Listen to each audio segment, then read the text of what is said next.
ശശി തരൂരിന്റെ പുതിയ പ്രസ്താവന കണ്ടപ്പോൾ അയാളെ പരിചയമുള്ള ആർക്കും അത്ഭുതം തോന്നിയില്ല. മറിച്ച് എന്തിയെ ഇത് കുറച്ചുകൂടെ നേരത്തെ ആകാഞ്ഞത് എന്ന് സംശയം മാത്രമേ ഉണ്ടായുള്ളൂ.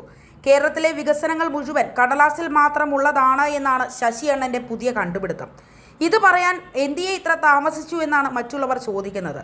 എന്തായാലും KPCC president K Sudhakaran Shashi അണ്ണനെ വിളിച്ചൊന്ന് ഉപദേശിക്കൂ എന്ന് പറഞ്ഞപ്പോൾ ഇത്രയും വലിയ ഉപദേശമാണെന്ന് ആരും ധരിച്ചില്ല.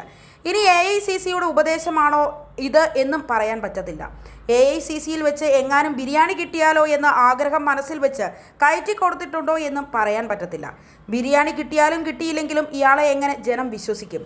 ആദ്യം തിരുവനന്തപുരത്ത് കാലുകുത്തുമ്പോൾ തിരുവനന്തപുരത്ത് മറ്റൊരു ബാഴ്സലോണിയാകും എന്നായിരുന്നു പറഞ്ഞിരുന്നത്. തിരുവനന്തപുരത്തിൻ്റെ ഇന്നത്തെ അവസ്ഥയും നമുക്കെല്ലാവർക്കും അറിവുള്ളതാണ്. ബാഴ്സലോണിയക്കാർക്ക് വേറെ പണിയുണ്ട് എന്ന് ഇയാൾക്ക് അറിയില്ലായിരുന്നുവെന്നാണ് എനിക്ക് തോന്നുന്നത്. കാടാറ് മാസം നാടാറ് മാസം എന്ന് പറഞ്ഞു കേട്ടിട്ടേയുള്ളൂ. നമ്മുടെ അനുഭവത്തിൽ ഒരു രാഷ്ട്രീയ നേതാവ് ആ രീതിയിലുള്ളത് ശശി തരൂർ തന്നെയാണ്. 4 ദിവസം മുമ്പ് തിരുവനന്തപുരത്ത് ശബാന ആസ്മിക്ക് സമ്മാനം കൊടുക്കാൻ വേണ്ടി ലാൻഡ് ചെയ്തിരുന്നു.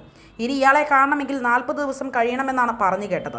ഇയാൾക്ക് ലോകരാഷ്ട്രങ്ങളിലെ വിവിധ സ്ഥലങ്ങളിൽ പ്രസംഗിക്കാൻ പോയാൽ ഡോളറിൽ കാശ് കിട്ടുമെന്ന് പറയുന്നു. അതുകൊണ്ട് ഇയാളുടെ പ്രധാന പണി വിദേശ രാജ്യങ്ങളിൽ പ്രസംഗിക്കാൻ പോകുക തന്നെയാണ്. പ്രസംഗിക്കുന്നത്, അതിന് കാശ് മേടിക്കുന്നതിൽ ഒന്നും നമുക്ക് പരാതിയില്ല.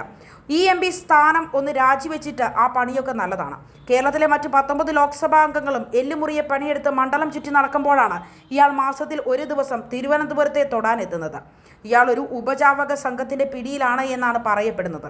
അവരാണ് കാര്യങ്ങൾ തീരുമാനിക്കുന്നതത്രേ. ഇയാളെ ഒറ്റയ്ക്ക് കണ്ട് ഒരു പരാതി പറയുവാനോ ഒരു സങ്കടമുണർത്തിക്കാനോ ആർക്കും സാധിക്കില്ല. ഇയാളുടെ ചില ശിങ്കിടികൾ എപ്പോഴും ഇയാളെ പൊതിഞ്ഞു നിൽക്കും. അവരുടെ ഇടയിൽ നിന്ന് ഇയാളെ രക്ഷപ്പെട്ട ആയിരിക്കും അടുത്ത വിമാനം കയറി ഓടുന്നത്.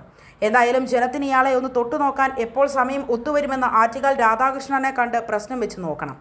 ഇയാൾ ഇപ്പോൾ സ്വന്തമായി ഒരു രാഷ്ട്രീയ പാർട്ടി ഉണ്ടാക്കി കേരളം പിടിച്ചെടുക്കാൻ പോകുന്നുവെന്നും ചില തൽപര കക്ഷികൾ പറഞ്ഞു വെക്കുന്നുണ്ട്.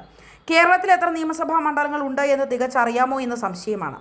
നിയമസഭാ മണ്ഡലത്തിൻ്റെ കണക്ക് പറഞ്ഞാലും പഞ്ചായത്ത് എത്രയുണ്ട്, മുനിസിപ്പാലിറ്റി എത്രയുണ്ട്, കോർപ്പറേഷൻ എത്രയുണ്ട് എന്ന് പറയാൻ ഏതായാലും ശശി അണ്ണന് കമ്പ്യൂട്ടറിൽ സഹായം വേണ്ടിവരും, അല്ലെങ്കിൽ ഉപജാപ വൃന്ദത്തിൻ്റെ സഹായം വേണ്ടിവരും.